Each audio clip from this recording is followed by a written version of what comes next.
Shalom, selamat pagi saudara-saudari jemaat yang dikasihi Tuhan. Kita bertemu kembali dalam renungan firman Tuhan untuk hari ini, hari Kamis 30 Mei 2024. Sebelum kita merenungkan firman Tuhan, marilah kita berdoa. Kembali kami naikkan puji syukur dan terima kasih kepadamu Tuhan Bapa kami yang di sorga, karena Engkau melindungi kami sepanjang malam di dalam tidur kami, dan kami boleh bangun pada pagi hari ini menyambut hari yang baru. Namun kami akan merenungkan firman-Mu. Berikanlah kami hikmat pengertian dengan kuasa Roh Kudus-Mu, agar kami dapat memahami kebenaran firman-Mu. Di dalam nama Yesus Kristus kami berdoa dan mengucap syukur. Amin. Saudara-saudari jemaat yang dikasihi Tuhan, nats firman Tuhan untuk kita renungkan pada pagi hari ini, hari Kamis 30 Mei 2024, diambil dari 1 Yohanes pasal 3 ayat 24, demikian firman Tuhan. Barang siapa menuruti segala perintahnya, ia diam di dalam Allah, dan Allah diam di dalam dia. Dan demikianlah kita ketahui bahwa Allah ada di dalam kita, yaitu Roh yang telah Ia karuniakan kepada kita. Demikian pembacaan firman Tuhan. Saudara-saudari jemaat yang dikasihi Tuhan,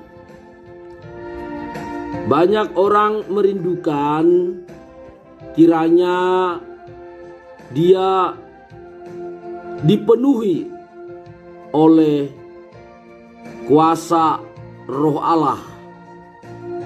Banyak orang merindukannya, banyak orang ingin selalu dituntun dan dibimbing oleh Roh Allah. Namun banyak orang lupa syarat untuk dapat dibimbing dan dikuasai ataupun dituntun oleh Roh Allah.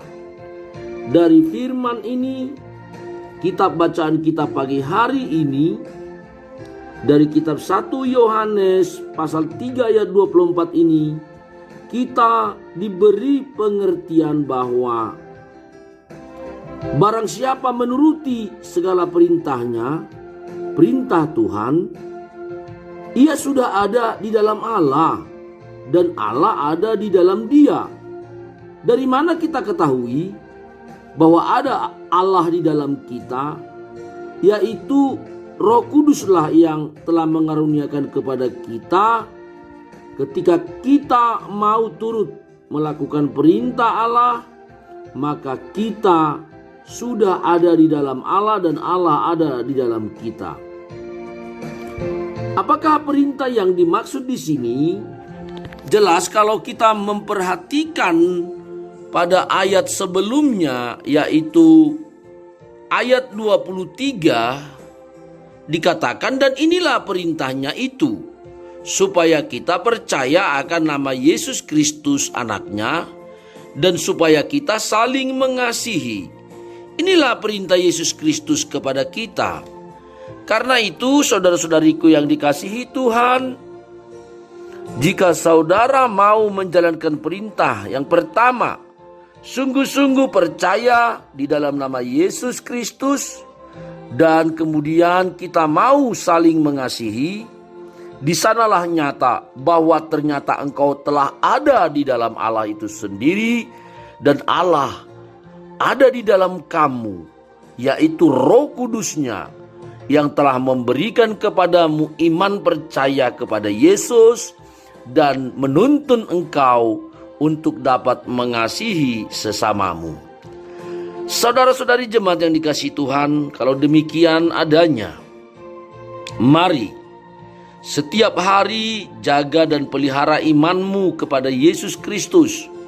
Jangan sampai iman percayamu menjadi goyah, menjadi luntur, Apalagi ini menjelang hari-hari terakhir, di mana kita semakin nyata melihat bahwa tanda-tanda akhir zaman ini sudah semakin dekat.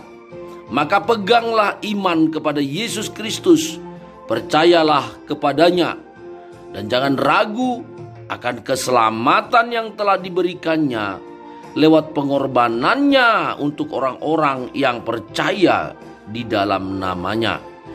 Dan bukti dari iman kita kepada Yesus, maka setiap orang yang mengaku percaya dan beriman kepada Yesus Kristus harus mau hidup saling mengasihi satu dengan yang lain.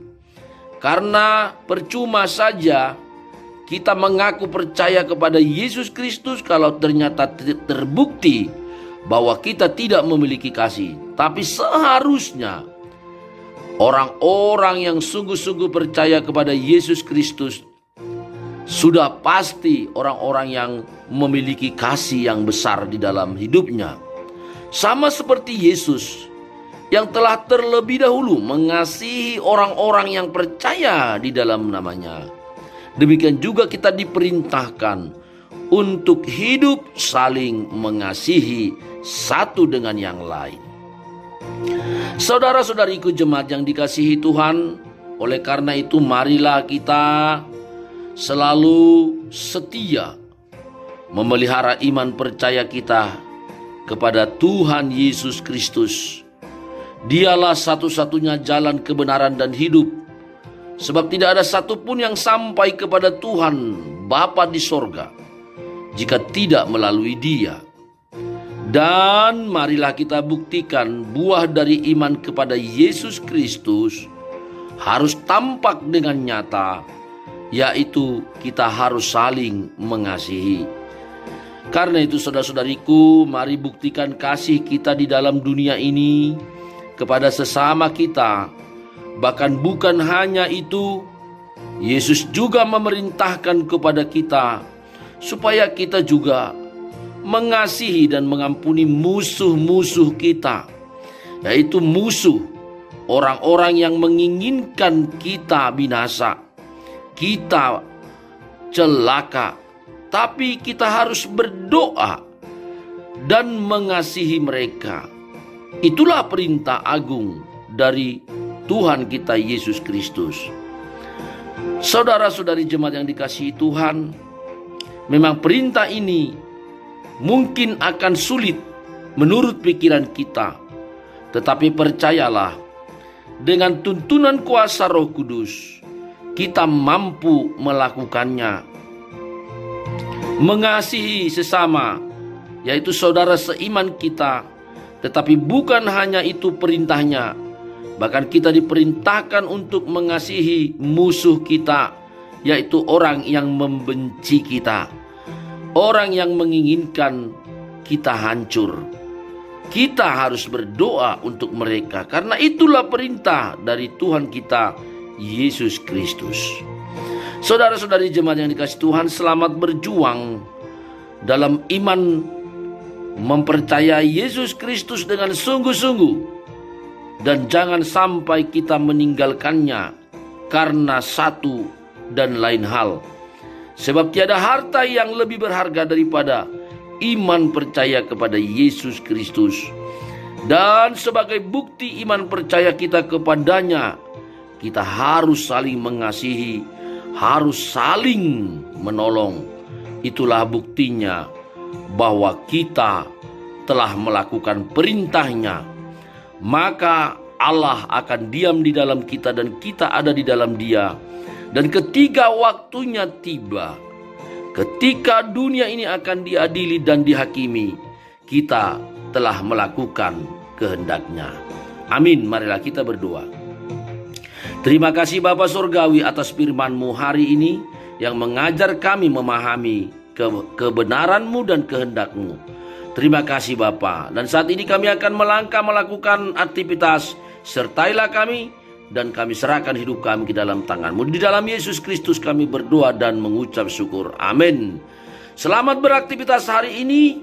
Tuhan memberkati kamu sekalian. Shalom.